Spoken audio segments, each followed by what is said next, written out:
Good morning, St. George's. This is your good news for Friday, February the 18th. I've chosen this morning to reflect on our morning prayer passage from Genesis chapter 32, the story of Jacob's return from his self-imposed exile and his wrestling with God. Jacob is one of those characters in the Bible that I think we struggle with to understand at times. Christian, religious, and cultural imagination tends to see those characters who we uphold and esteem as pious, as good, as loving and kind, and would give you the shirt off their back at the very least. There are people who exemplify service. Often, with saints, this isn't the case, of course. When you read the lives of some of the saints, they were not always amazing people. They were not always selfless, but they were people of great faith. They were people who in the end were willing to turn over their lives to following God. And that is why we uphold them as pillars of our faith, as models, and as examples, not because they were perfect people, but because they perhaps perfectly surrendered. I think it's also the case with Jacob. We read these stories,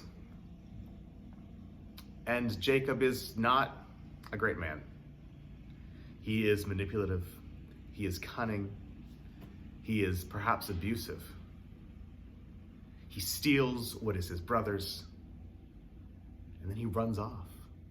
Unable to face the consequences that are coming after him, he leaves.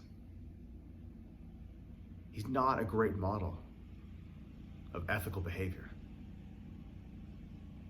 And yet, he is a pillar of the faith of Judaism and of all that came after that for us. If it wasn't for Jacob, we wouldn't have Christ. And for Jews, I think it's perhaps easier to understand where this story is a story about all of us. It's a story about all of our journeys, not just Jacob's journey. Because we are all capable of doing the things that Jacob did. We're all capable of not being the best person that we could be. We're capable of manipulation and lying. We're capable of running away when the consequences of our actions come to confront us, rather than facing them. And so I think we can look to Jacob and see ourselves, or at least our potential. And yet, in the 20 years in which Jacob was estranged from his brother, in which he lived in another land, God was with him. God worked through all of Jacob's brokenness, his frailties, his humanity, and transformed Jacob into a new man. So that when Jacob returned, though he still feared the repercussions of his actions, though he still feared the consequences and what his brother might do, he didn't turn away. He approached in humility, aware of what he had done, and he was embraced with open arms. In this story as well, we witness to Jacob's wrestling with God. Whether this was God himself, an agent of God, an angel, or whether it was Jacob wrestling with his own demons. I tend to think that it was all three.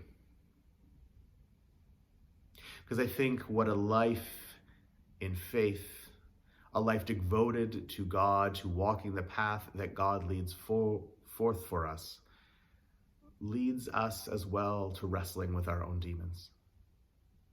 to recognizing those places where we have turned and walked away when we should have stayed, where we acted in ways that were not living the lives that God wants for us, that were not in the best interests of ourselves or those we love or those we don't even know.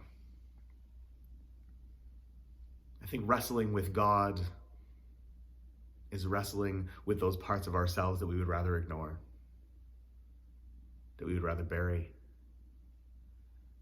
Wrestling with God brings those to the surface so that we don't turn and run in the other direction, but we confront them, and that through that, we become better people.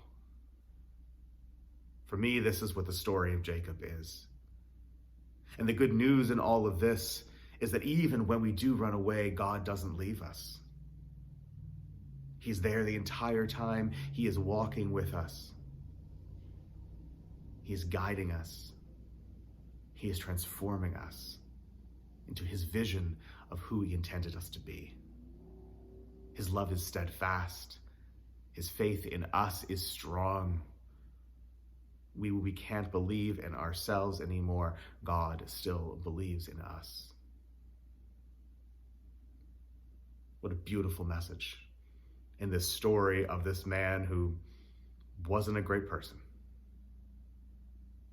didn't do great things in his early life. In the end, because God was with him, he was able to become new. He was able to embrace a new life. He was able to find a path forward into forgiveness and reconciliation and love. Have a wonderful weekend. God bless you. I will see you on Sunday, or you will see me on Sunday. And I wish you all the best. God bless. Goodbye.